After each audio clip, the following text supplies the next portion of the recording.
Assalamualaikum warahmatullahi wabarakatuh. Perkenalkan, saya Alma Cholita. Di sini saya akan mempresentasikan tugas besar 2 Sistem Informasi Manajemen. Pertama, ada jelaskan mengenai e-commerce. Elektronik e-commerce atau e-commerce merupakan segala aktivitas penyebaran, penjualan, pembelian, pemasaran, produk, barang ataupun jasa dengan memanfaatkan jejaring telekomunikasi seperti internet, televisi, atau jejaring komputer lainnya. Jelaskan mengenai jenis-jenis e-commerce.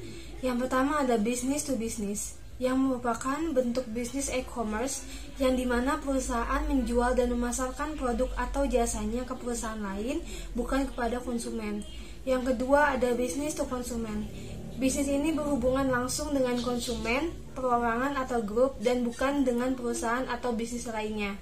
Yang ketiga ada konsumen to konsumen, yang merupakan bentuk rangkaian bisnis yang dilakukan konsumen ke konsumen lain, yang dimana kedua belah pihak tidak bertemu secara langsung, namun hanya lewat platform online pihak ketiga. Yang keempat ada konsumen to business. Jenis bisnis e-commerce ini dijalankan oleh konsumen yang menawarkan produk atau jasanya untuk suatu perusahaan. Konsumen akan menawarkan produk atau jasanya kepada perusahaan yang membutuhkannya. Yang kelima ada business to administration, merupakan bisnis e-commerce yang dilakukan oleh perusahaan dan lembaga pemerintahan. Perusahaan akan menawarkan produk atau jasanya untuk lembaga pemerintahan. Yang keenam ada consumer to administration, yang merupakan bisnis yang melibatkan transaksi antara konsumen individu yang melakukan transaksi kepada lembaga pemerintahan. Yang ketujuh ada online to offline, merupakan serangkaian bisnis di mana produsen dapat menawarkan produk atau jasanya secara online maupun secara langsung untuk menarik perhatian konsumen online ke toko fisik sekaligus menciptakan pengalaman digital yang menyeluruh sebelum, saat, dan setelah transaksi dilakukan. Yang ketiga ada permasalahan rantai pemasok global. Yang pertama ada masalah rekrutmen. Masalah yang terkait dengan alur kinerja yang lambat, seperti kurangnya transparansi, pemborosan waktu, dan biaya tinggi merupakan masalah-masalah yang dihadapi dalam proses rekrutmen. Yang kedua masalah mismanagement inventaris. Masalah yang terkait dengan pengelolaan inventaris seperti kemungkinan kehabisan stok atau penambahan terlalu banyak stok di penyimpanan yang sudah ada. Sebab produk bisa berada di gudang dalam waktu yang lama dan juga mengakibatkan kerusakan terhadap suatu barang. Yang ketiga ada masalah logistik.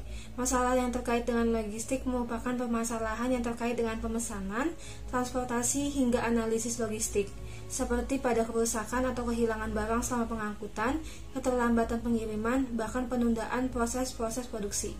Yang keempat ada masalah kesulitan dalam perencanaan sumber daya.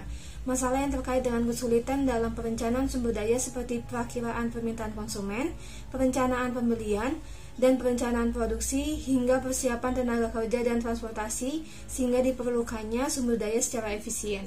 Dalam melakukan manajemen rantai pemasok, terdapat 3 komponen yang dapat dilakukan. Yang pertama ada upstream supply chain, yaitu pengelolaan pemindahan produk yang dilakukan antar perusahaan dengan vendor penyedia bahan baku.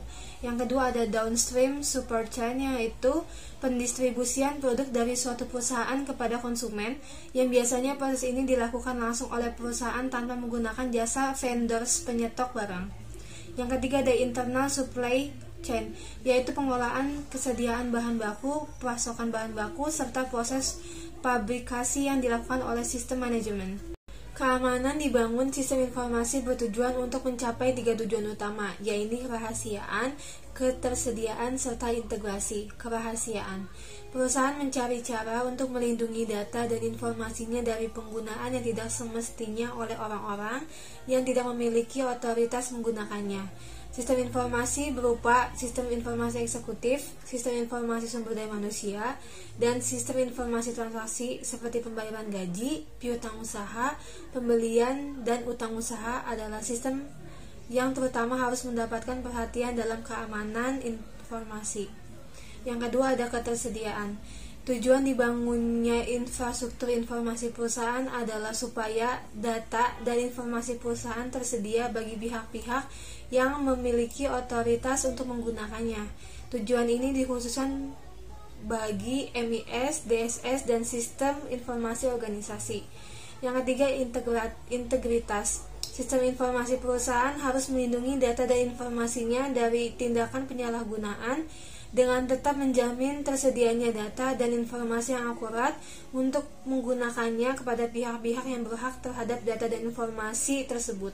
Teknologi untuk keamanan sistem. Yang pertama ada manajemen identitas dan autentikasi. Perusahaan besar dan menengah memiliki infrastruktur teknologi informasi yang kompleks dan sistem yang berbeda, masing-masing dengan mengatur sendiri penggunaan.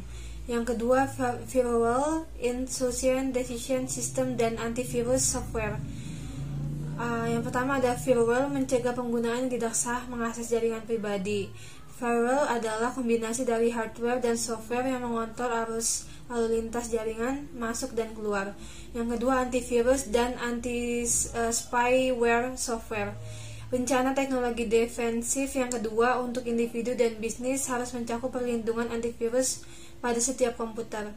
Yang ketiga ada Unfettered Threat Management System. Untuk membantu sistem bisnis mengurangi biaya dan meningkatkan pengelolaan, vendor keamanan telah digabungkan menjadi satu kesatuan alat keamanan, termasuk firewall, jaringan pribadi virtual, sistem deteksi intrusi dan konten web, penyaringan, dan software anti-spam.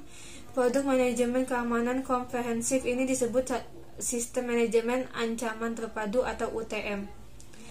Intrusion detection system. Sistem deteksi intrusi merupakan fitur alat pemantauan penuh waktu yang ditempatkan pada titik-titik paling rentan atau hotspot pada jaringan perusahaan untuk mendeteksi pencegahan penyusupan. Yang ketiga, mengamankan jaringan wireless. Web menyediakan beberapa margin keamanan jika penggunaan Wi-Fi ingat untuk mengaktifkannya. Perusahaan dapat lebih meningkatkan keamanan Wi-Fi dengan menggunakannya dalam hubungan dengan Virtual Private Technology atau VPN, teknologi saat mengakses data internal perusahaan. Yang keempat ada encryption dan infrastruktur kunci publik. Encryption adalah proses transformasi teks biasa atau data ke dalam teks cipher yang tidak dapat dibaca oleh orang lain selain pengirim dan penerima yang dimaksud. Pesan harus dideskripsi oleh penerima. Dua metode untuk mengekspresikan lalu lintas jaringan di web adalah SSL dan SHTTPL, Securitization, SNL, dan Transportation Layer Securities. Yang kelima, memastikan sistem ketersediaan. Sebagai perusahaan semakin bergantung pada jaringan digital untuk pendapatannya dan operasi, mereka perlu mengambil langkah-langkah tambahan untuk memastikan bahwa sistem dan aplikasi mereka selalu tersedia. Sistem analisis dan program development terdiri pada tahun 1972 yang ditemukan oleh Wellerentter, Pop, Textor, Plesner, dan Technica, dan kemudian 1992 berganti menjadi System Application and Product in Data Processing. Sejak itu banyak modul telah muncul yang dirancang berfokus pada berbagai proses yang berbeda, termasuk penjualan dan layanan penjualan dan distribusi, hubungan pelanggan, manajemen keuangan, bisnis kecerdasan, dan banyak lagi. Apa itu SAP? SAP merupakan System Application and Processing, merupakan suatu aplikasi yang bisa dilakukan integrasi berbagai kebutuhan dan berbagai hubungan dalam operasi perusahaan dan juga bisnis. Di Indonesia saat ini sendiri, SAP digunakan pertama kali untuk perusahaan manufacturing yang telah dilakukan sekitar tahun 1990, yang pertama kali digunakan oleh perusahaan Toyota Motor. Pentingnya SAP atau System Analysis and Program Development bagi suatu perusahaan. Dalam penggunaannya, SAP bisa memberikan real-time processing yang mana semua proses bisa dilakukan langsung di mana saja. Karena SAP itu terintegrasi, maka jika ada suatu perubahan dalam satu modul, maka modul yang lainnya pun akan ikut berubah secara otomatis. Tujuan penggunaan System Analysis and Program Development yaitu meningkatkan kecepatan atas proses bisnis, meningkatkan konsistensi proses bisnis, serta meningkatkan kualitas dari proses bisnis. Manfaat penggunaan SAP atau System Analysis and Program Development. Yang pertama, pengelolaan data menjadi lebih mudah. Susunan modul di dalam SAP sudah saling terintegrasi sehingga saat terjadi suatu perubahan data pada salah satu modul, modul yang lainnya akan menyesuaikan. Yang kedua, transparansi data. Setiap perubahan data yang diinput bisa dipantau secara langsung oleh orang lain. Perusahaan akan terhindar dari penyelewangan oleh oknum-oknum yang tidak bertanggung jawab. Yang ketiga, bisnis bisa berkembang dengan cepat. Setiap perubahan pasar bisa dipantau secara langsung melalui SAP. Hal ini tentu memberikan kemudahan bagi perusahaan untuk menyesuaikan setiap program dengan permintaan di pasar. Yang keempat, tingkat akurasi yang tinggi. Keakuratan data yang diinput ke dalam SAP bisa dideteksi secara cepat dan tepat karena SAP mampu melakukan verifikasi secara otomatis. Yang kelima, penambah tingkat konsekuensi dari semua bisnis aktivitas. SAP bisa memantau pelaksanaan SOP, misalnya SOP sudah berjalan dengan baik atau belum.